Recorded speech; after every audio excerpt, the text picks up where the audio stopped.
Hello and good evening.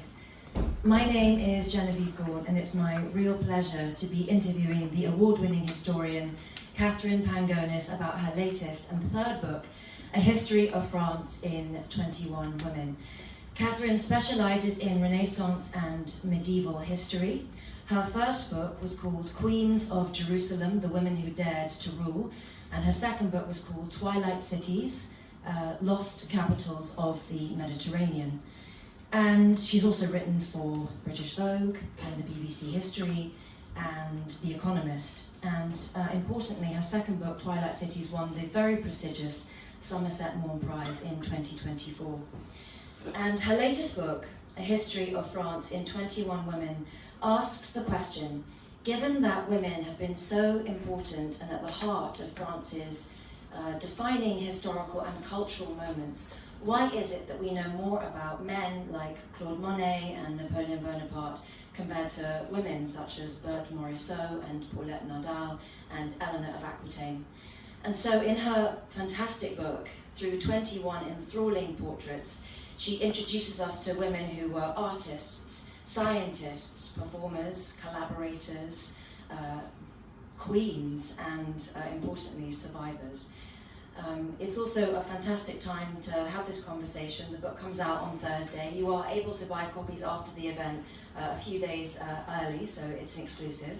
And March is Women's History Month, and we have International Women's Day on Sunday, so it feels like a particularly fitting time to have this conversation. We will chat for 45 minutes and then open out to you for some questions. And as I say, Katherine will be signing and selling books afterwards. Please join me in giving Katherine a warm welcome.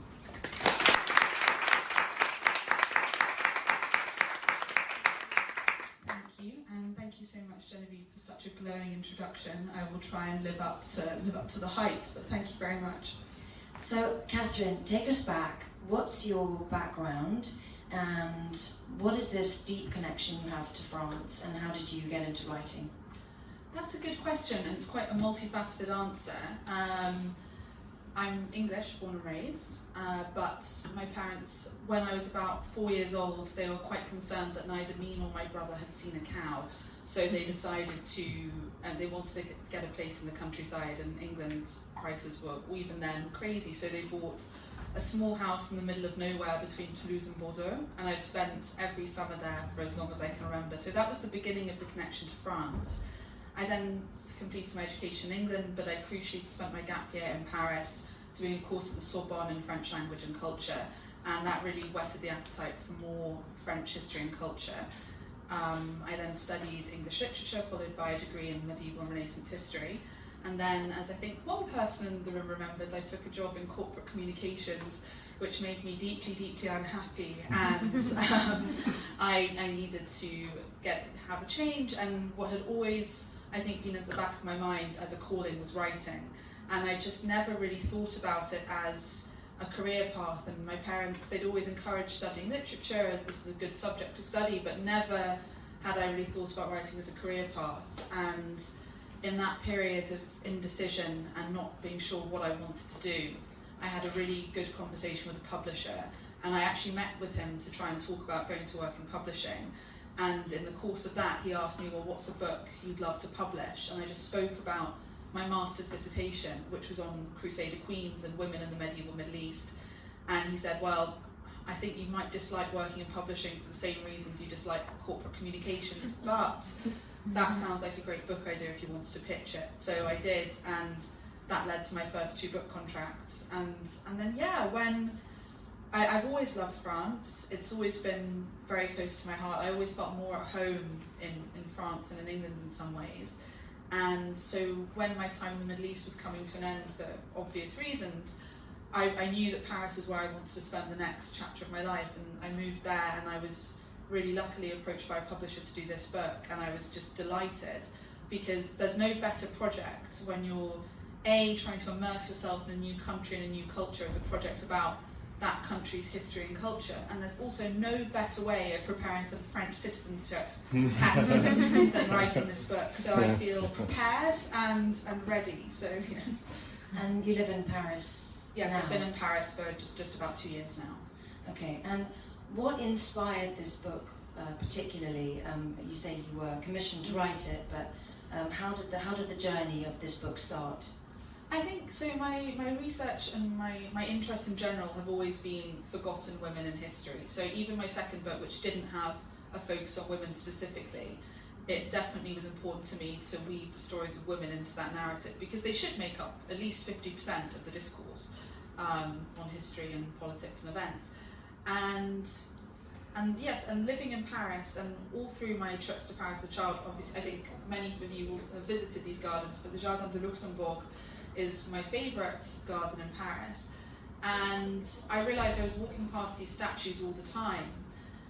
They're these statues known as the statues of the illustrious women and queens of France, and it's actually 20 statues, and they're remarkable because there are no statues of men in this area. It's just women, and there's no information attached to them. So, and the first woman in that sequence is Sainte Bathilde, and it's got her dates, when she was alive, but it doesn't tell us anything about her.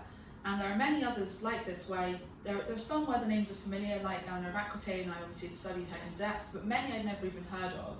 And that was the starting point for researching these forgotten women of French history. And Sainte Bathilde was an amazing place to start, because, and a great connection between England and France actually, because this woman, who I think very few people will have heard of in this room, she's very unknown. She was an Anglo-Saxon woman kidnapped from East Anglia, from the Anglo-Saxon kingdoms in the middle of the Dark Ages, and trafficked into slavery in the Frankish kingdoms, the areas now that make up France.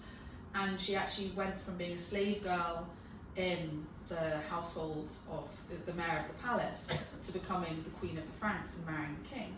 And this journey and this transformation is phenomenal. And then as queen, she made it her mission, or so far as we can tell from the slightly scant sources, but she made it her mission to outlaw slavery in the Frankish kingdoms. And that was just a very beautiful story that just had so much to it. I mean, it almost sounds like a movie, and I couldn't believe that she's just been so erased. And the one statue of her in Paris doesn't even, in a prominent place in Paris, doesn't even have any information about that story. So I thought there's a gap here to do something really interesting and shine a light on these forgotten women. Does the book starts with Sainte Bathilde de Chelles, and so she's in the 7th century AD, and you go all the way up to Brigitte Bardot. Yes, who I thought would still be alive when this book was published, but alas, no. And can you just explain for the audience who these 21 women are, in terms of who are the names that we might know and who are quite famous, and who are the ones that we may not have heard of?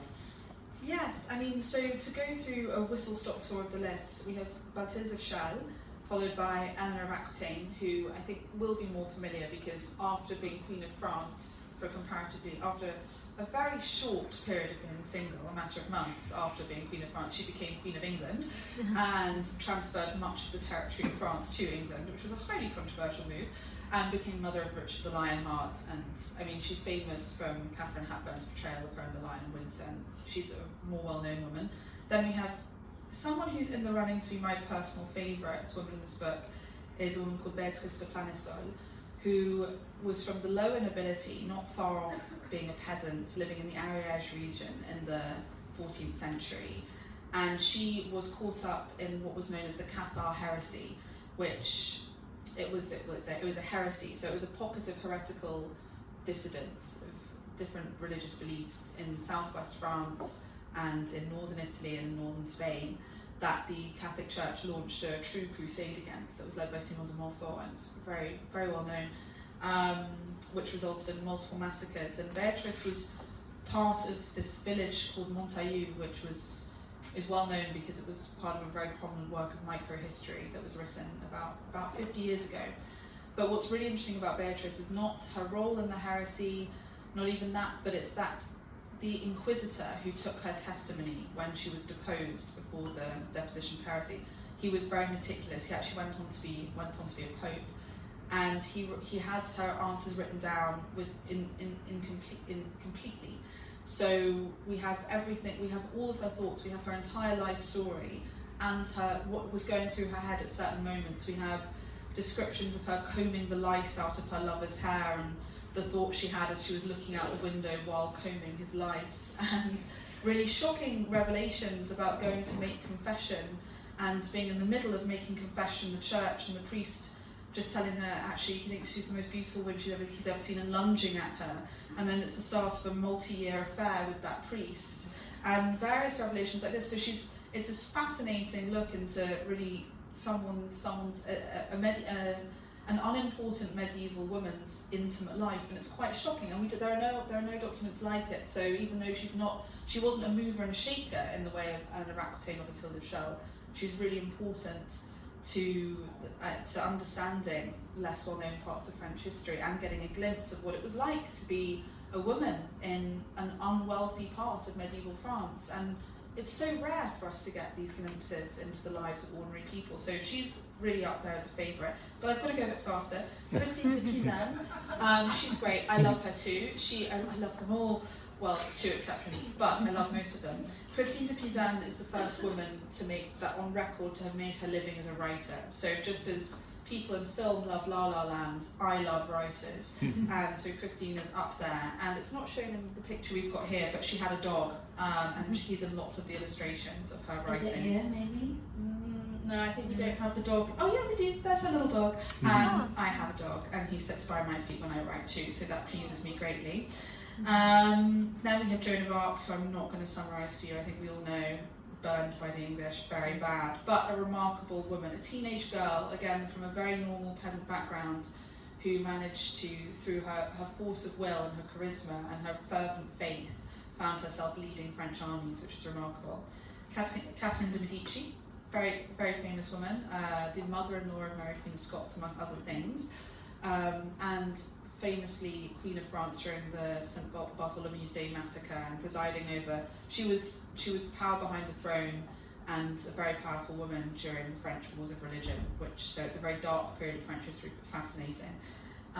Then Emily de Châtelet, again, really fantastic woman, but overshadowed by other things. Remembered primarily as the mistress of Voltaire, but a brilliant scientist and mathematical thinker and writer in her own right, for which is really glossed over in most considerations of the Enlightenment. Then we have Alain de Gouges, who I chose to deal with the period of revolution in France, because she was executed, much like Marie Antoinette and other famous revolutionary women. But in addition to that, she was a prolific writer, and she was a proto-feminist and abolitionist. So she inspired Mary Wollstonecraft in England, and following the publication of the Declaration of the Rights of Man and Citizen, she wrote the Declaration of the Rights of Women and the Female Citizen. So a crucial proto-feminist text. And also, while France was, redefining itself along the lines of liberté, égalité, fraternité, she said, okay, we're all about liberty and equality and brotherhood, but A, what about women? And B, what about slaves? Are they included in this? And she asked these questions. And then, among other things, including she proposed the idea of a constitutional monarchy instead of executing the monarchs. She's then violently executed. So I think she was a very interesting person to consider the revolution through her biography. Empress Josephine, the wife of Napoleon Bonaparte. I think the main criticism of the Ridley Scott, there was so many criticisms of the Ridley Scott film, but one of them was that it should have been called Josephine. So I think we have heard of her in this room, but she was a very important woman. And again, I wanted to consider the Napoleonic era, not through the deeds of Napoleon, but through this very toxic and interesting relationship with his wife, and also her contributions. George Sand, this is my favourite. She's a French writer who, again, she made her living as a writer. She escaped, she managed to withdraw from an abusive and very unhappy marriage, and went to Paris and set herself up as a writer, and was just prolific. She wrote nearly 70 novels, I think. She never stopped writing, and also was the centre of this sort of glittering literary cultural salon.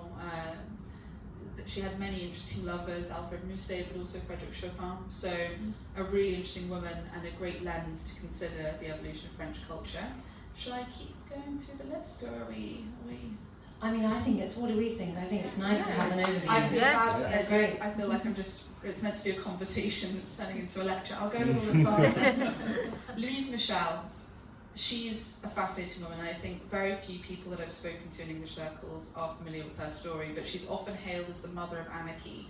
She was a teacher, she was passionate about the rights of the working classes and education. She also loved cats, this is very important.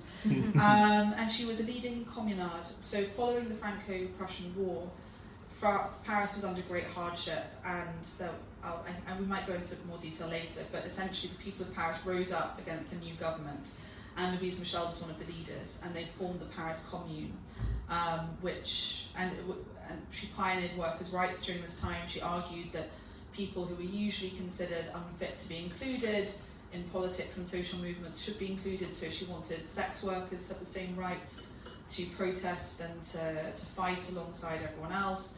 And the commune was very bloodily put down, it was defeated. And Louise Michel, actually her mother was kidnapped and she turned herself in to have her mother released. And she actually demanded the death penalty. She said, I should have the death penalty, you've shot my comrades, you should shoot me too. But they didn't shoot her, they deported her.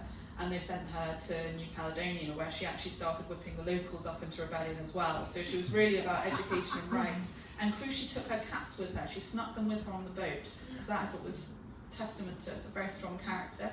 And then, yes, when protesting later in France, once she was pardoned and allowed to return, she always carried the black flag with her in memory of the communards who were killed. And that flag is now associated with the anarchist movement, and she wrote a lot of pivotal texts on anarchy and the anarchist movement. So, very interesting woman. Berthe Morisot, the first the only female impressionist to exhibit with the main school of the Impressionists in the crucial exhibitions, and a very talented artist and painter. And again, nice to think about one of these pivotal defining moments in French cultural history, but through the lens of a woman. And it's even, the fact that she managed to carve out this space for her in this very masculine world is fascinating. So, love her. Then we have Sarah Bernhardt, who I'm excited to talk more about with you, because Genevieve's background as an actress, it's a perfect comparison. Sarah Bernhardt is the first major international celebrity actress. She goes on tour in the US, and she's remembered to this day for just her captivating presence on stage and her very thoughtful and emotive interpretations of key roles. And she played masculine roles as well. Famously, she played Hamlet. And one of the most interesting items in the Victorian Albert Museum's archive is actually a human skull that was gifted to Sarah Bernhardt by Victor Hugo, inscribed with a poem that she used in his production. So it's great woman. And I think she's a face that everyone would recognise because she was immortalised in the Art Nouveau poster. So I think if you imagine an Art Nouveau poster from Paris, it will probably be her face on the woman in the posters. So she's a true icon. After her we have Colette, who was famously portrayed by Keira Knightley in a film some years ago. A fascinating woman writer, really changed how female sexuality was portrayed in literature, and also a really interesting feminist story because she started off as the sort of unwilling ghostwriter for her husband, who locked her in a room and wouldn't let her out until she'd written so many pages, and then published her work under his name. And everyone was really, really surprised that the really insightful and intimate look of what it's like to be a teenage girl in France. Everyone was so shocked to discover it wasn't written by the middle-aged man. It was in fact written by his young wife. But that, anyway, that's a big part of the story. And then she went on to have an amazing life, and she was also an actress. She did remarkable things. Then Coco Chanel, again, needs no introduction. I wonder if there are any of her bags in this room today. But so we have one in the front, lucky you. But a really interesting character, not only for pioneering women's fashion, but also as a way of looking at how different people in France reacted to the pressures of the Second World War. And Chanel, some people may know, some may not have come across this yet, but she was a Nazi collaborator. She took a Nazi lover during the occupation of Paris and spent most of the occupation holed up with him at the Ritz, drinking lovely champagne. And while many people have, tried to contextualise this, I think the fact that she stayed with him after the war and they fled to Switzerland, I think it does speak volumes. But a really interesting woman, and her life was not uncomplicated. Came from very humble beginnings, and so delving into the woman behind this iconic fashion house, I think was an interesting journey. Then I talk about Paulette Nardal, who was recognised in the opening ceremony of the Paris Olympics in 2024, and I was very pleased to see that. She's a Martinican female writer who was one of the first black women to take a degree at the Sorbonne, and was one of the early pioneers of the negritude movement. It's not fair to say that she was one of the leaders of it, but she laid the foundations for it, and she hosted the first black literary salon in Paris, and she hosted many of the authors who would go on to be the key writers of negritude. So that was a very, very important contribution, very overlooked. And again, it was important to me to include France as more than just the hexagon that we imagine when we visualise France. It's also its overseas territories, its history abroad, and I wanted to include at least some women who could speak to that. The next one is Josephine Baker, an American woman who came to Paris as an entertainer and ended up as one of a decorated hero of the French resistance. So in stark contrast to Coco Chanel, she actually risked her life for the French resistance in World War II, and I found that to be a very interesting parallel. Following her, this is one of the more controversial choices in the book, well, yes and no, is Simone Weil. And earlier I was having a conversation with Victor, who organises events here, and thank you so much, and he asked, is Simone de Beauvoir in the book? And I said, well, actually no, because my publisher said I had to pick my Simone, and I chose Simone Weil because I thought there's less written about her, she's less well known, and also in the context of World War II, she was a French Jewish woman who was deported to Auschwitz and survived the Holocaust while losing several members of her family, but then returned to France and forged a glittering legal and political career, and was a great advocate for women's rights in France and in Europe, in fact. So I felt that it was more important to shine a light on her because her legacy is less well known than Simone de Beauvoir. But I do talk about Simone de Beauvoir in the following chapter, which is about Genevieve Gaunt, who is the choice that angers the most French people that I've spoken to about my list of women I chose, because Genevieve Gaunt was an Algerian militant during the Algerian War and was arrested for allegedly planting a bomb in a cafe, which did not go off, and she was arrested on spurious evidence and subjected to vicious torture and rape and sexual assault. And this, unfortunately, was not an isolated incident, but what made Jamila exceptional is that she didn't choose to take anonymity. She wanted justice, and she wanted to expose these crimes, and she was actually defended in court by Gisèle Halimi, one of the most famous French lawyers of the last century, and Simone de Beauvoir, who Gisèle Halimi took Jamila's case and then asked her friend Simone de Beauvoir to champion the cause. And Simone de Beauvoir wrote a really seminal essay in Le Monde, just entitled For Jamila, in which she exposed what had happened to this woman and the lack of evidence against her. And it really, this movement, which Pablo Picasso also helped with, he painted a portrait of Jamila, it began to turn the tide of public opinion in France against the continued presence in Algeria, and led indirectly to the Evian Accords, under which she was freed. And Jamila is still living, actually, and still semi-active in politics. So she was a controversial choice, and I do accept that, but it was also, it was important to me to look at the Algerian War at least a bit, and it also gave an avenue to talk about Simone de Beauvoir and Gisèle Halimi, who were incredibly important French women in the last century. And then my last woman, a little bit lighter in some ways, is Brigitte Bardot, who... You've got Edith Piaf as well. Oh, I skipped Edith. I'm so sorry. I was so excited to get to Simone Weil. Thank you, Genevieve. And Edith Piaf. I mean, I think we were playing her music as we entered, famous the world over for this voice that really captured the soul of France at a very difficult time in French history. And it speaks to... Her music speaks to people's emotions the world over. You know, I had friends in so many different countries who were weeping when Celine Dion sang Hymn to Love from the Eiffel Tower during the Paris Olympics. And I think everyone has some sort of fond memory associated with this music. So again, just a very important woman in French cultural history. And then yes, my last woman, to skip back forward a bit, is Brigitte Bardot, who sadly passed away in December. But I was saying it was... She picked her timing very well for me, because it was close enough that it got people talking about her just before my book was published, but far enough away that I was able to update the dates in the book, so that was good. But she was a screen icon. She was an incredibly talented actress. I think people overlook what she did for women's liberation. It wasn't just she was a pin-up and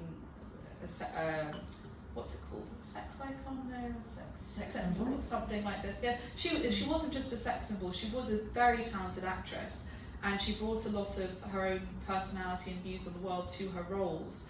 And I watched a lot of her films when I was writing this book, and I was surprised by how many of them resonated with me. And even though, and she's a character that sometimes you love her, sometimes you hate her, but again, she gets people talking.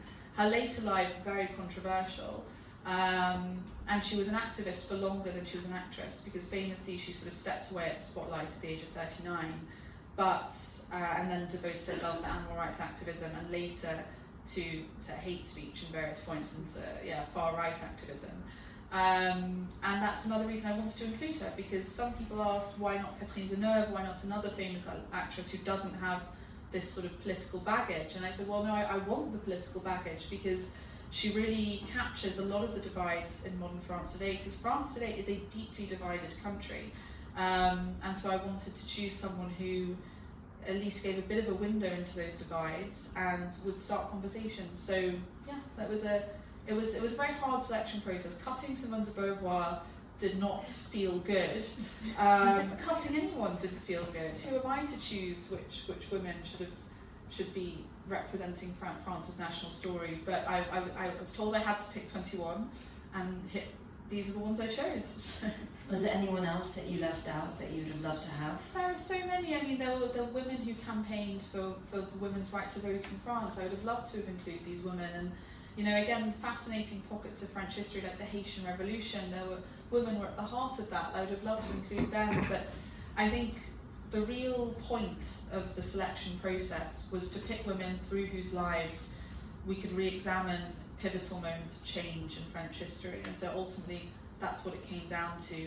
And Simone Weil, you know, this is the perfect comparison, Simone Weil versus Simone de Beauvoir. Simone de Beauvoir, an amazing philosopher and feminist writer, but Simone Weil, her life encapsulates the Holocaust, which is an incredibly important part of France's recent history.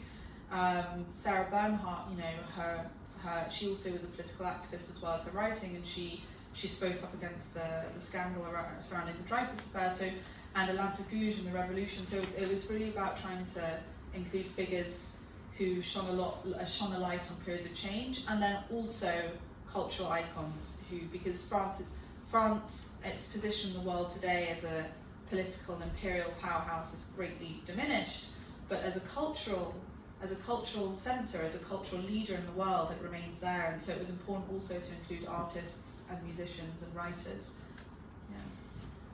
When you were doing your research, were there any things that you discovered, found out, that made you spit out your tea? Yeah, there were quite a few moments like this. I mean, one was Sarah Bernhardt's skull, and various other points. Should we points. find Sarah on the... Yeah, let's find her in there. And flick across. Actually, as we go through, will you just tell us the names of everyone? We have Louise Michel, the mother of anarchy. We have Empress Josephine, the wife of Napoleon. And we have Brigitte Bardot and a dog.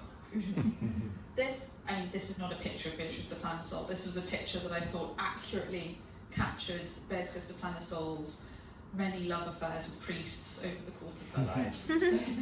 Christine de Pizan, twice. Is that her? So can you explain this painting? Are they men? These are men, yes, she's instructing them, and I think, if I'm remembering this illumination correctly, one of them is her son, and she's giving him instructions. So, but she was a very prominent scholar at the court of Charles the Wise, and a very important Renaissance writer. So she was definitely teaching men. This is a lampe de gouge. And we'll come back to that.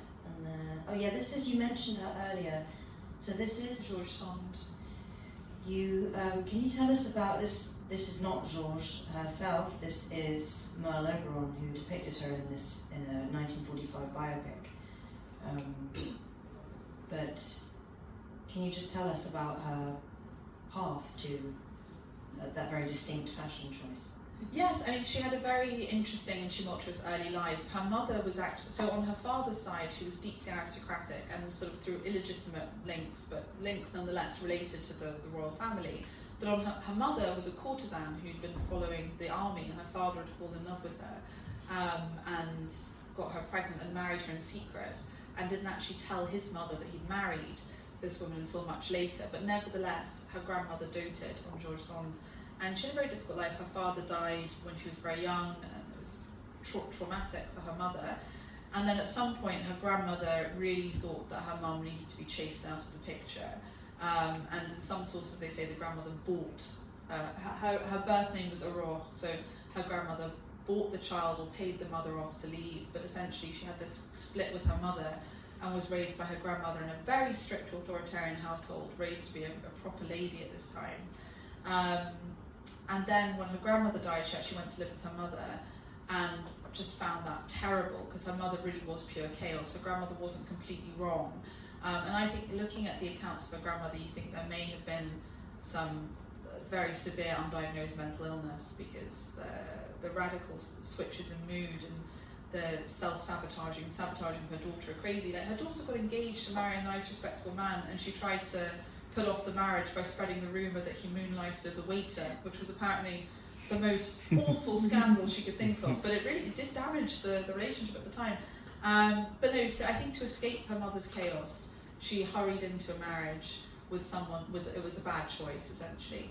And the guy turned out to be alcoholic, quite abusive. She had 2 children with him, but it was a very difficult marriage. And she then fell in love with an up-and-coming young writer called Julien Sandeau. And she eloped with him. Well, not eloped, they didn't marry, but she ran off with him to Paris. And they actually co-wrote a novel, which was really well received. And so then she decided to try writing on her own. And she wrote her first novel, Indiana. We have a quote from it here, under the pen name George Sand. And suddenly everyone was talking about, who is this George Sand? But actually her identity was revealed very quickly, and she just decided to step into this eccentric, masculine, gender-crossing demeanour. And it was a time where women actually had to apply for a permit to wear trousers. It wasn't legal, and they had to give it for health reasons or for sport or something. But she applied for a permit and wore trousers ever after, and men's clothing in general. And she did everything that was controversial for a society woman to do: smoking in public, all these things. She had affairs with both men and women. She had many, many affairs. My favourite of her affairs is actually with another writer who I love, called Prosper Mérimée, who is probably famous in England because he wrote the novella that inspired the opera Carmen. So he travelled a lot in Spain. He was a very important intellectual of the day, and they'd sort of been sniffing around each other for a while. And one night they tumbled into bed and had a one-night stand. And then George Sand in the morning just went around telling everyone who'd listened how awful it was, and it was an absolute terrible rift in the literary establishment. And it did a lot of damage to both sides. But I found it quite an entertaining anecdote that this scion of French literature was toppled by a bit of gossip for a short time. Not her finest hour, but an amusing anecdote. Here we are, Sarah Bernhardt. Yes, Sarah Bernhardt. So, yes, you were going to say... Spitting out the tea. That's yes, right. She had a coffin in her apartment that she just sometimes slept in. I mean, she had this real fascination with the macabre, and she brought it to her performances. I think a lot of women in French history, when they've achieved a certain level of fame or notoriety, really decide to lean in to her eccentricity. And so, yeah, there are multiple reports of different women's books having pet cheetahs, and Sarah Bernhardt is one of them. I mean, I was excited about the dog, but the cheetahs in a Paris apartment. I have a German Shepherd in a Paris apartment, and that's enough. She had 2 cheetahs and a stuffed ostrich and multiple other things. So yeah, it was her eccentricities that really got me.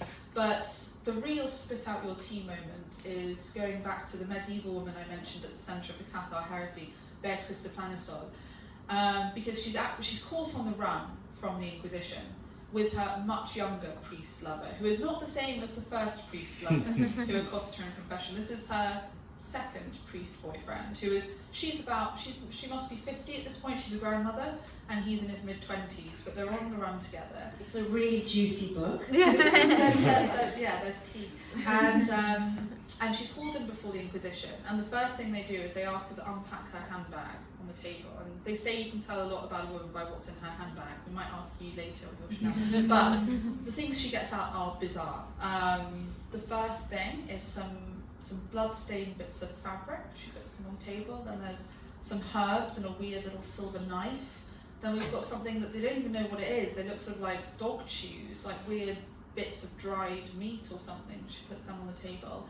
And then some little bits of bread. And they ask her to go through in sequence what each of these objects are and to explain them for the record. And she's quite unabashed. She said, well, the first, these fabrics, this is some cloth soaked with my oldest daughter's first menstrual blood, because I was told by a Jewish witch that if I soak this in tea and give it to her husband, he'll never cheat on her. So I've got those for when she gets married, and I'm not pulling those out of my sight. And then the next thing is the silver knife and the herbs, and she says, oh, that's just for some botanic herbal remedy processes, and they're like, Then the next thing, these weird bits of meat. He said, oh yes, those are my grandson's umbilical cords, and I was told that as long as I hold on to these, no one will ever be able to successfully sue me or bring a lawsuit against me. So I'm sort of hanging on to those for luck. But what's interesting is the priest interviewing her goes, yes, we don't care about any of that. And I'm like, okay. What he's really interested in is the bread, which is probably the least interesting to us. But the bread is evidence of this alternative view of communion. The bread is the proof of the heresy. So he's not really interested in the witchcraft and the superstition. He's really interested in the bread. But when I read about the menstrual blood tea and the umbilical cords for legal luck, and that was a spit out my tea moment for sure. We don't get that in historical TV dramas, do we? Maybe we should. Like you said, Beatrice is right for a film adaptation. But that's the thing. The problem with history is often it is actually stranger than fiction. So I think if you wrote that, people would think, oh, they've gone too far with this one. They're trying to play up. They're trying to shock us too much. But the truth is that the history is often more shocking than what people might concoct trying to shock you. You've spoken about finding parallels between these different female figures, ones that you might not expect. And one thing that maybe it's naive, but I was quite surprised by how many of the women had to engage in some form of prostitution at a very young age. And I was wondering if you could talk a little bit about Sarah Bernhardt's beginning and also the kind of desire to be a nun. Yes. And so, yeah.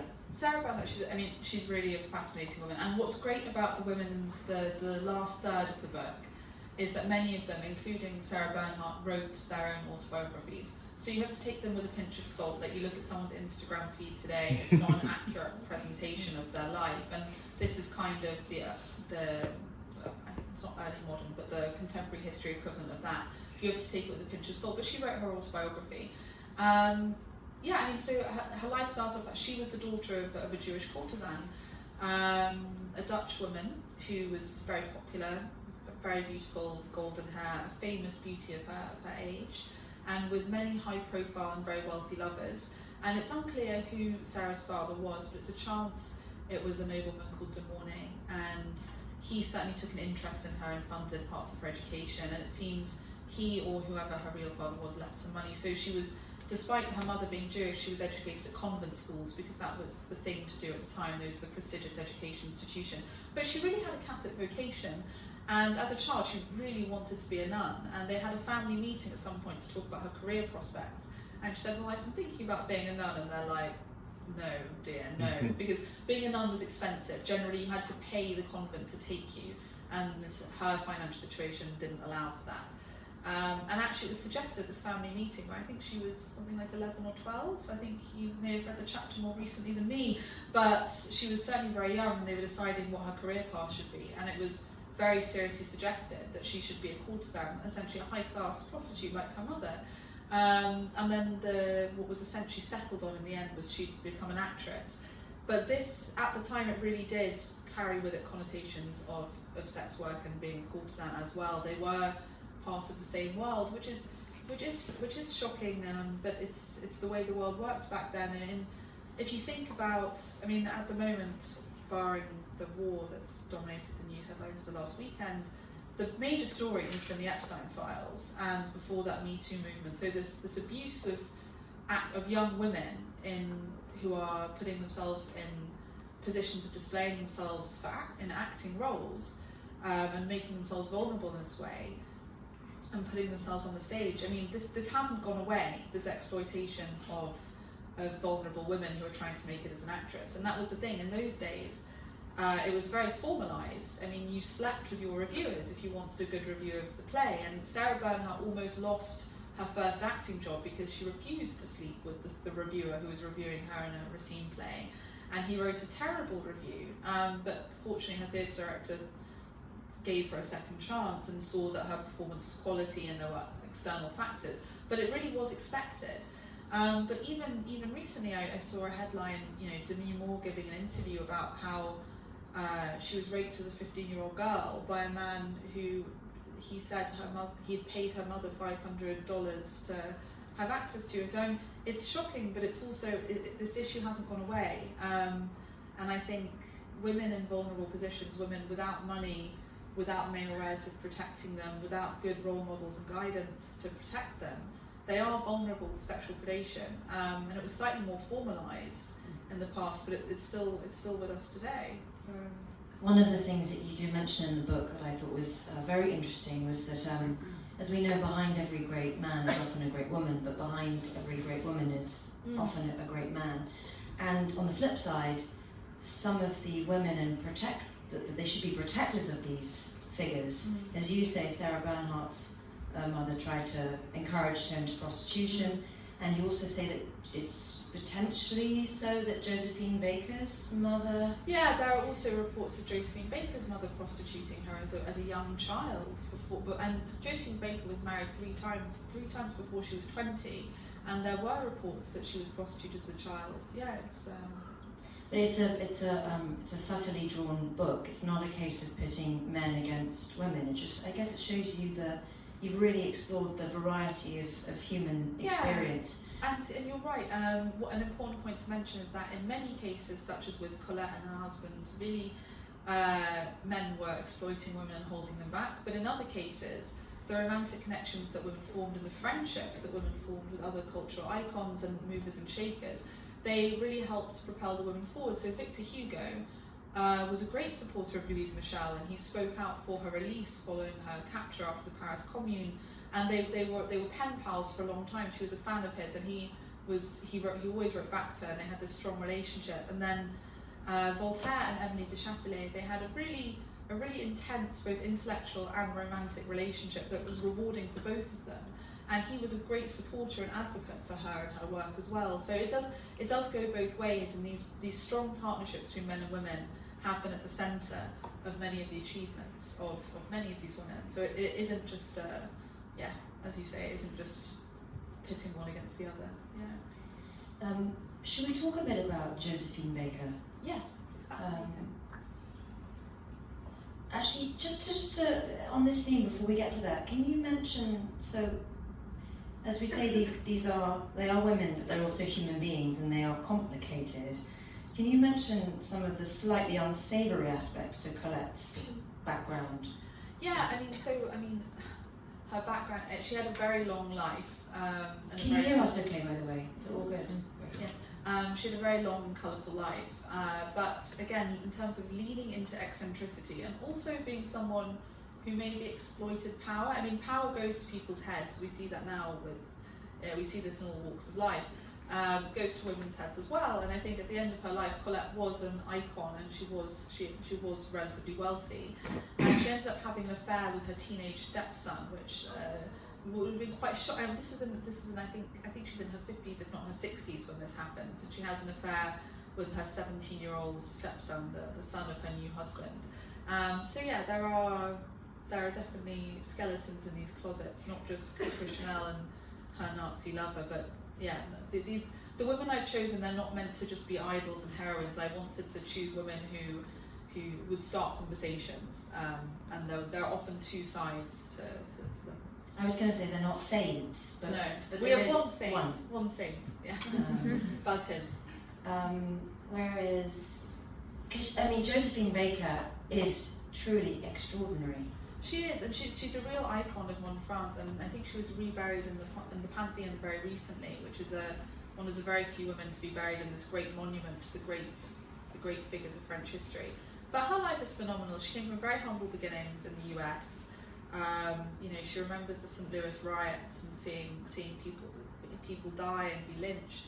So came from this horrifically racially segregated background, very underprivileged background. She was working as a maid in white women's houses, being abused by her employers, these rumours of being prostituted by her mother. But she was a great dancer, she was a great entertainer, she was funny and she had energy. And she got into musical theatre and became a dancer, a chorus girl. And then she was scouted in her late teens for a new all-black, essentially Broadway show in Paris.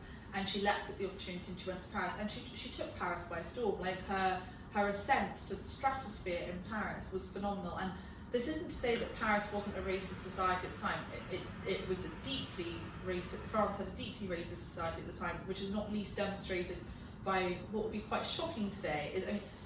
Just black performers in Paris at the time were heavily exoticized, and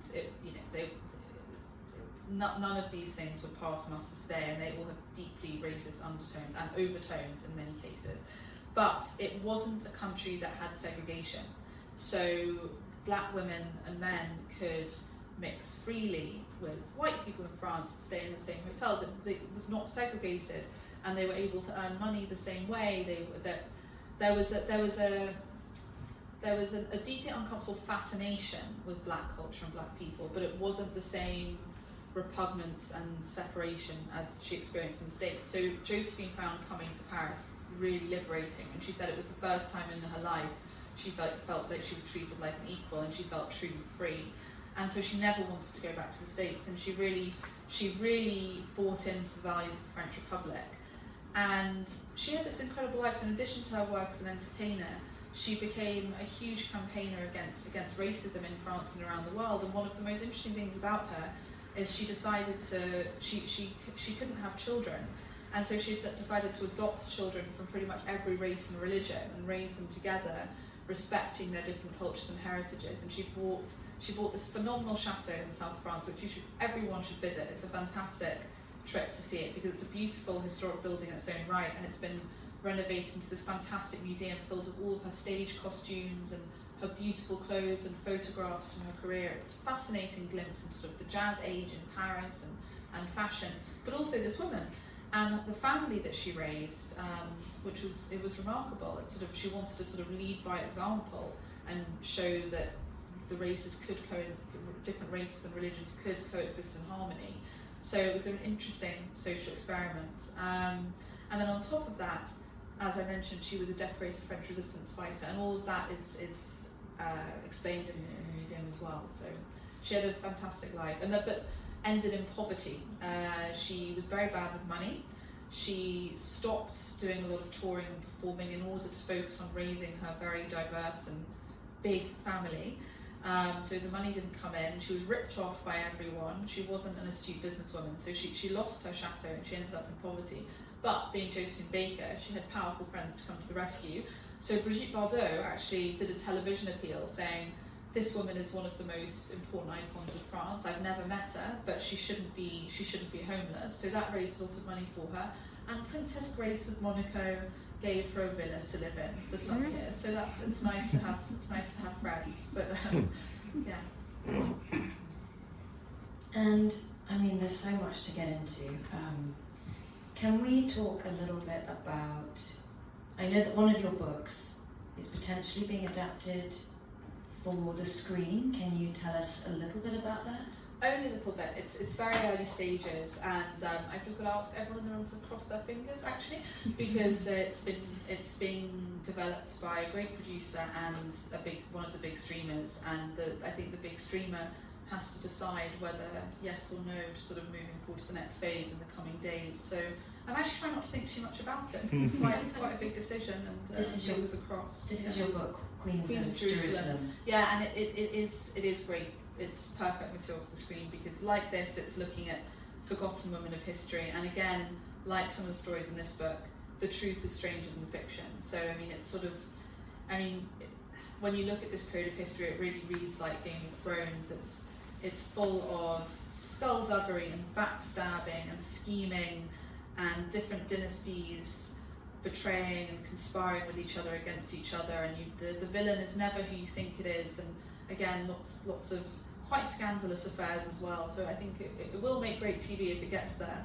Fingers crossed, everyone. I'm going to open up to audience questions in 30 seconds. Before we do, Katherine and I put together some of these photographs of some of the other women. We kind of talked through them at the beginning, but I thought it might be nice if you could just point out for the audience who these people are. This is Berthe Morisot. I mean, this isn't Berthe, but this is a painting she did of her sister looking at her newborn child, and it's, sorry, I'm not speaking, I hope you heard me, but it's the sister of Berthe Morisot. The Impressionist. Berthe Morisot, the Impressionist, painted this picture, and it's very demonstrative of her style. She liked to capture intimate, unadorned, raw moments at home, in the street. So she painted women a lot, she painted children a lot, and she wanted to sort of capture these ephemeral moments of intimacy. And I think she does a beautiful job. This is one of my favourite of her paintings. Good choice, Genevieve. And here we have Joan of Arc. I think we have two saints. Joan is a saint. Oh yeah. Two saints. Berthe de Chal. And I think this is Eleanor of Aquitaine, but yes, this could be generic French Queen number 3. Simone Weil, Émilie de Châtelet, the scientist and thinker and also mistress of Voltaire, and Louise Michel, the mother of Anarchy and Paris Communard. Jamila Boupacha, Algerian activist and militant, Edith Piaf, Coco Chanel, and of course Brigitte Bardot. Et voilà. Wonderful. Cindy will be coming around with a microphone for audience questions. Who has the first question? There's a gentleman here at front. I'm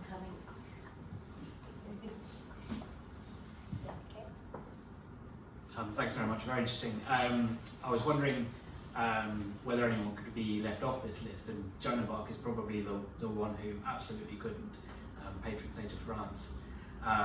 We haven't spoken much about her tonight. When you came to research Joan of Arc, is there anything that you found that was new in that story? Because her story is very well known. The transcripts of her trial, for instance, have been poured over.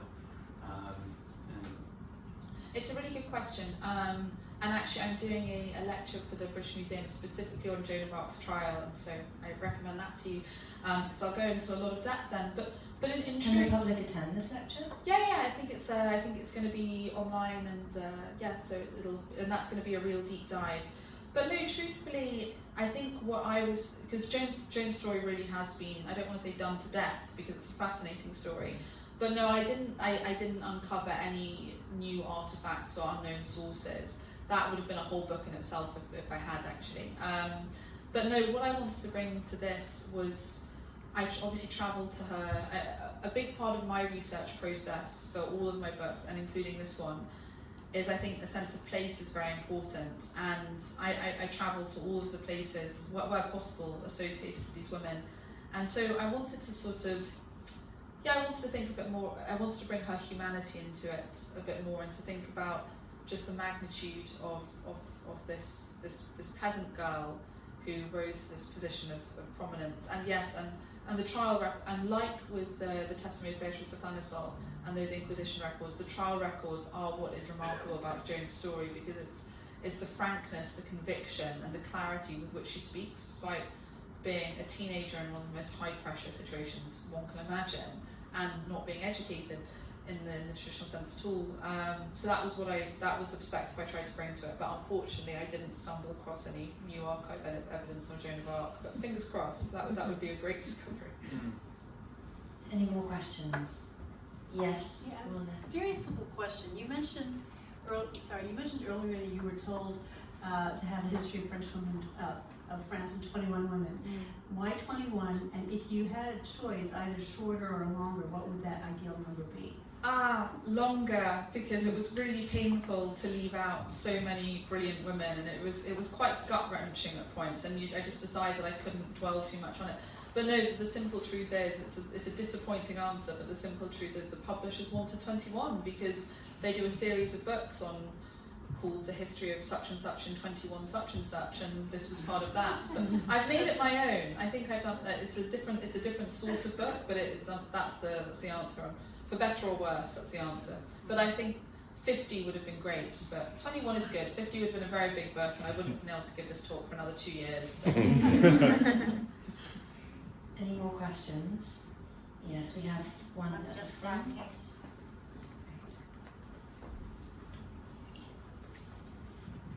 This is a very important question. Being such a lover and connoisseur of French culture, what is your favourite Edith Piaf song and why?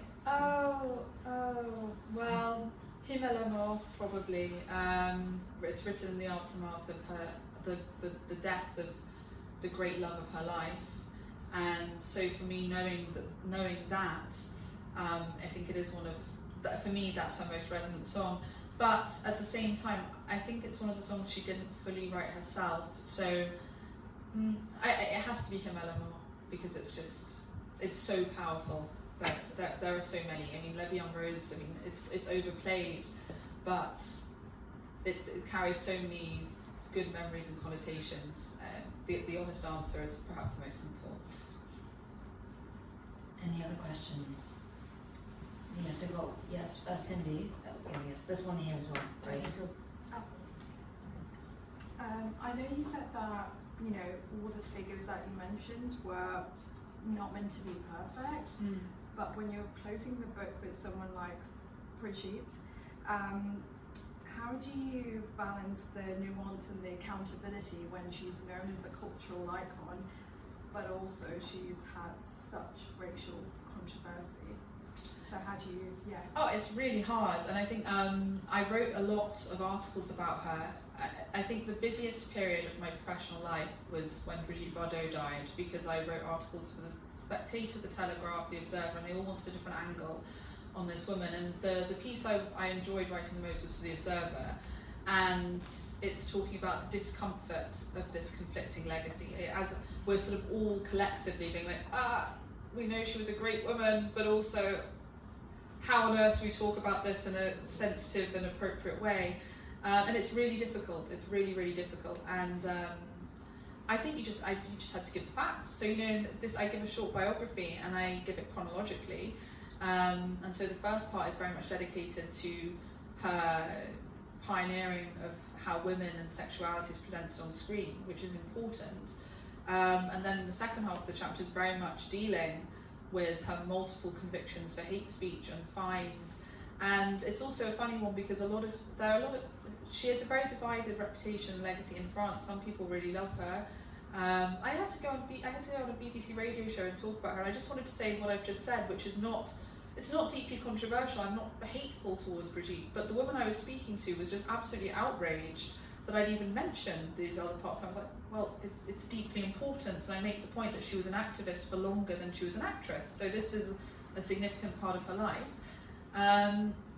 But it's important to recognise it, and I think the other thing is a lot of apologists will say, oh no, she wasn't being racist, she was just speaking up for animal rights, and so speaking up against ritual slaughter and so on. And it is true that she always couched her blatant racism in the language of speaking up for animal rights, but there's no way you can deny that in speaking about these issues in this way with the language that she used, which was inflammatory and racist, that it's deeply hateful. So that there's just no way around it for me. And you have to present the rough with the smooth and say this is a woman with a complicated legacy. I made jokes when everyone was talking about the statues, and because as a historian, when you're pulling down statues of problematic historic figures, obviously great, you don't want to be looking up to these people, but as a historian, you don't really like the idea of history being erased, and so and I just said, well, we should put the statues in a hole, so you're looking down on them instead of looking up at them. And there's an element of this here. I mean, we do have to remember her for her cultural impact and legacy, but we shouldn't gloss over the very messy parts of that legacy as well. But I was saying to someone before this, also at the same time, we can definitely condemn what she said and her political positions, but she had a very difficult life, which is often overlooked. I mean, she was she did not have an education, and education is important. When you think about racist old people, it doesn't excuse it, but there's context. If they really haven't been educated and exposed to a cosmopolitan, I mean, she was an international actress, but she hasn't had a traditional education, and she did have a very difficult life. You know, she attempted suicide on several occasions. She talked about wanting to self-abort her child. There are many.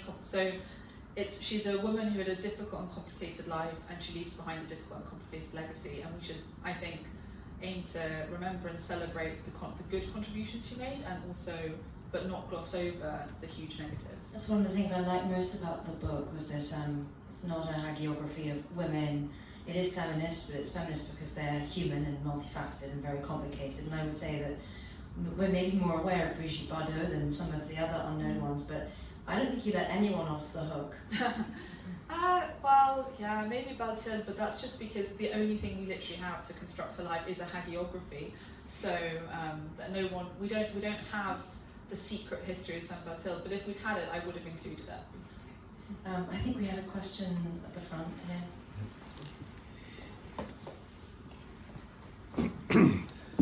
Thank you. I'm so looking forward to reading this for a number of reasons, but I had sort of one fairly serious question, and then something more frivolous, if you'll bear with me. First of all, really intrigued me what you said early doors about France being quite divided at the moment culturally. And one of the things we often talk about in sort of Francophilia and Anglophilia is that one of the essential differences is around sexual politics, and you have happened upon, or rather in choosing these person-shaped keyholes on these fulcral moments in French history, a number of people who started their careers or have stayed in sex work of one sort or another. And I wondered if you could talk to the issue of what it is to be writing around this issue now, with everything that's going on with gender and sex politics in France in particular at the moment. I suppose I'm sort of asking, you know, both as a historian, what have you learned about France through these 21 women, and as a woman, what have you learned about being a woman in France? That sort of thing. And then the frivolous question, because it'll give you time to think about it, asking for a friend, which of these then is most deserving of a biopic? Because some of them have had one already, but that was the second part. Well, I think Josephine Baker. I would have said Josephine Baker, but I think one's in the works, and I think one is in the works for Josephine Baker, because that would be fantastic. Thinking about who else.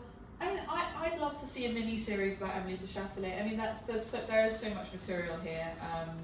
Who really deserves one that hasn't happened? I'd love to see mini-series about Emily de Châtelet and Paulette Nardal. But when you talked about the bloody French Revolution, I can't remember if it was in the Olympe du Gouges chapter or in the Josephine Bonaparte, but I was... the Paris Commune, yeah. And also the kind of pixie cut post-survival piece. Well, that's very well done in the Ridley Scott film. You have what's her name? The beautiful actress from The Crown. Vanessa Kirby. Yes, you have Vanessa Kirby in her sort of spiky pixie cut with her guillotine necklace, like a red ribbon to show where the guillotine would have cut if she hadn't just been rescued in time. So that's been well done. I think Josephine Baker, but I think she's got one coming. I'd love to see Emily de Châtelet. I think she's very overlooked. Women in France. Yeah, a question that I often get asked is, if you were adding someone now, who would you add? And Gisèle Pellicot is up there, if not. And I think her case touches on maybe similar themes that we have in the chapter on Jamila Bupasha, which is about refusing the shame of sexual assault. Let's take the shame off the victims and put it onto the perpetrators. And I think this is a major movement in France at the moment, and it's taking off around the world. What about? I mean, I have to say that looking at these brushes and sometimes long stints these women have had with sex work and normalised sex work hasn't really informed so much about modern France, because the shift has been huge. I mean, sex work is. I mean, obviously there's feminist movements to reclaim agency for sex workers and to remove stigma and shame, but it certainly remains. So I almost feel that it was a more sexually open society historically, and we've had a backlash. I mean, if you think about Brigitte Bardot is a great example of this. Actually, I actually think that watching Brigitte Bardot films and reading the articles and the backlash and the negative criticism to her films when they were released for their portrayals of female sexuality was probably the most interesting part in this education, because A, it's recent, we're talking about the 50s and 60s, we're not talking about the 1800s, it's very recent. And French women hated her for a period of time. I mean, if you think about one of my favourite films which she stars in is La Vérité, The Truth, which is great. You should all watch it. It's visually stunning. I love it. It's great. Great glimpse of life in Paris. But she plays a sexually liberated woman. She plays someone who is on a date with one man and then drops him halfway through because she sees a hot guy go past on a motorbike, and she jumps on the motorbike and goes with him instead. She's sharing, the character is sharing a tiny room in central Paris with a roommate, and she'll just come in with a man at 3 a.m. and throw her poor female roommate out in the hallway so she can have sex with the man and then let the roommate in half an hour later. Like, it's this, and she's portrayed, she makes her entrance, I think, no, maybe it's not her entrance, but one of the early moments in the film is it's just Brigitte Bardot naked under a sheet on the bed, and a man knocks at the door and he's there for her roommate and comes in, she just starts wiggling under the sheet on the bed, and it's quite shocking in terms of this is not normal behaviour, but she's incredibly provocative, and that's her identity in the first part of that movie, at least, is that she's so provocative, and people hated it. It produced such a polarised reaction, and many French women were just like, this is obscene, we hate this woman, and there was this real sort of fear from both genders of what does it actually mean to have a woman flaunting and in control of her sexuality on screen. And I think that's what's really had ripple effects, because I think the reactions show how conservative French society was, despite this long history of the upper classes at least having mistresses and sex work being acceptable. And then it shows that after the first few films, women started to embrace what she was selling as well and wanted to be her, and she did become this icon. I mean, we've all got Brigitte Bardot neckline tops now. It's a style that doesn't change.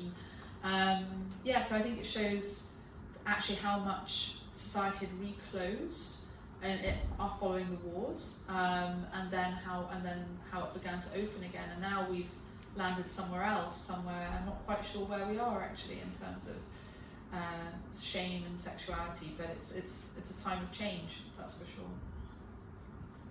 Any other questions? No, I don't think so.